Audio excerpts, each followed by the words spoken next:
So today we saw one of the more interesting trades in the 2019 offseason go down, with James Neal being sent from the Calgary Flames over to the Edmonton Oilers in exchange for Milan Lucic and a conditional third-round pick. Now, I find this trade particularly interesting, not just because of the two players involved, but also because of the conditions attached to that third-round pick, which I'll get into in just a second. But first, I want to give you guys a little bit of background on both players in the last couple of seasons that they've had. We'll start with James Neal. So James Neal is selected by the Vegas Golden Knights in the 2017 expansion draft after the Nashville Predators declined to protect him. He ends up putting up 25 goals for the team and probably would have been seen as the top guy on the team if it wasn't for the insane season that William Karlsson had that year. He continues to perform well in the playoffs, and after the Stanley Cup final where the Knights fell short to the Washington Capitals, a lot of fans, including myself, assumed that he would probably receive some sort of an extension from the team, and we were surprised and sad to see him go. However, in the grand scheme of things, I do think it was the right decision, not just because of the way the next season worked out for him, but also because in terms of what the long-term vision for the team was, I think what we have now with our second line with Mark Stone, Max Pacioretty, and Paul Stastny is a much better fit and long-term has much more upside than what we were working with the first year. So Neal ends up signing a 5-year deal with Calgary with a $5.75 million AAV, and a lot of people took issue with that, mostly for the term, not so much the money.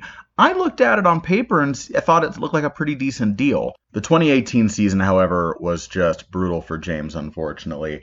It just seemed like nothing could go right for him. And between lack of scoring, he only had 7 goals. And then also, he suffered a really horrific injury where several of his teeth were knocked out. And it just really hurt to see him dealing with all of that, especially as someone who had cheered him on for the year that he was with Vegas, and especially seeing someone who had been such a consistent goal scorer for so long just have this one really awful year. And I'm really excited to see what happens with this change of scenery for him, because to me, I look at what he can do, what he's proven he can do over the last decade, and I just find myself thinking, if you put him on a line with someone like Ryan Nugent-Hopkins, you could really have something special going. Now let's talk a little bit about the other half of this deal, Milan Lucic.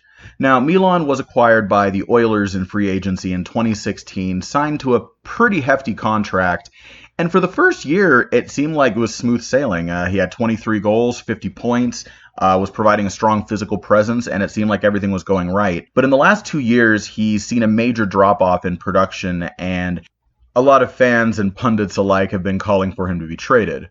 So this trade to me is kind of interesting from the Flames end as well, because a lot of people are looking at this trade and saying, well, why would the Flames even do this? Because for one thing, unlike James Neal's contract, Milan's is structured in a way where you really can't buy it out without it costing you way more money than it's worth. And he's also very hard to flip. So I don't necessarily buy into the idea that they acquired him just so they could immediately flip him. I do think they maybe see some sort of long-term purpose there. Predominantly what I think the reason why they would sign someone like Lucic really is just to up their physical presence. If you watch the first round of the playoffs last year, for me it was almost like watching a repeat of what happened to the Golden Knights in the finals against the Caps, in that Colorado just bullied them. They just physically outplayed them.